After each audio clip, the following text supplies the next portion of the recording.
think the biggest challenge facing operators in the petroleum industry now is visibility. This is a product that you don't see. It comes in a ship, you don't see it. It comes to your station, you don't see it. It goes into the cars, and you may not even see it. You want to have more visibility so that you can deal with losses. The biggest challenge is how do you protect very low margins? What do you do?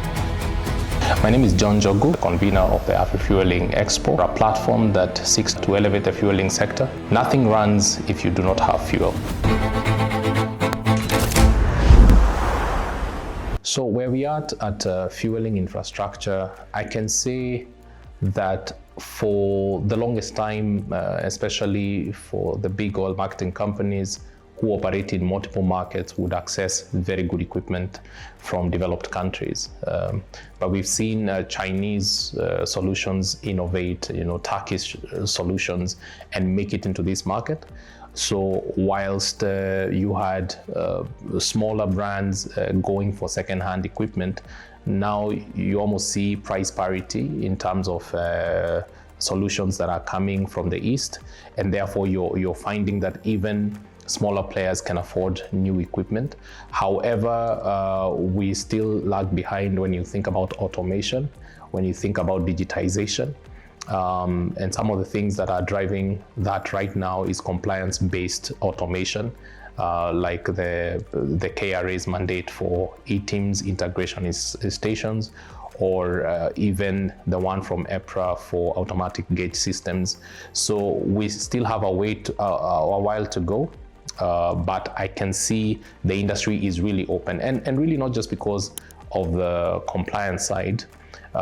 Business people are trying to protect their margins, and they are seeing that so much loss can be curtailed if you deploy technology. So infrastructure is something that we are now seeing the industry heavily investing in, and we are likely to see this grow as we go forward. We are likely to see self-serving stations. We are likely to see pumps that are not in this market, like integrated pumps, which would have, let's say, screens. So as you're fueling, you're having an ad screen serving you ads as you're there. You can order coffee while you're at the Forecourt, and it can be brought from the shop. You don't have to go inside. So I can see that we have done well, but we are likely to see more advanced equipment making it into this market. Fueling infrastructure is evolving to meet future demand by, first of all, the service providers, especially the companies that have been supplying pumps for the longest, whether they are pumps, whether they are chargers, are becoming very innovative. And I think because of how you have now Internet of Things, we are seeing that Internet of Things is now coming into play seriously, even in equipment for fueling and charging as well. And that is something that we think will continue. We are likely to see deployment of AI as well in these systems, so that you're also receiving updates on your pumps, and so issues to do with calibration, issues to do with serving new price points, issues about minimizing loss, or even environmental care. So because of climate action, climate change, very eco-friendly infrastructure is something that we are seeing now coming to the fore of the market. I think the biggest challenge facing operators in the petroleum industry now is visibility. So whether it's, although that has improved, but this is a product that you don't see.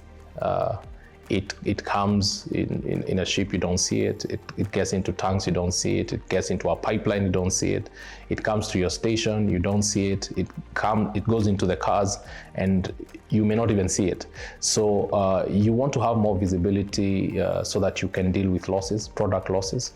Loss control is one of the things we have seen. Ethic issues like theft is something that has always plague the industry as an operational challenge.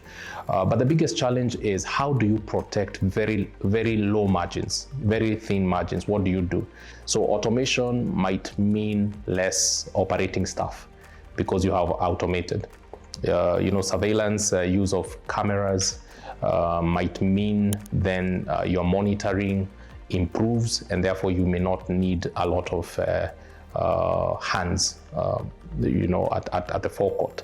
So I think that's one of the main things that we've seen, and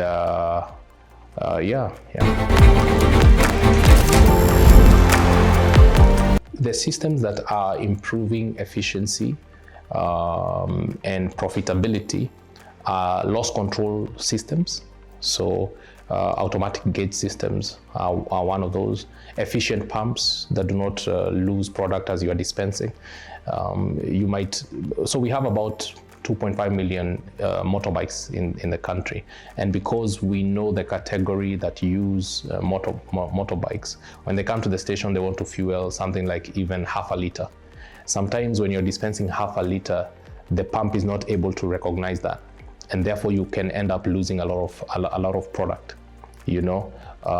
Theft is also an issue.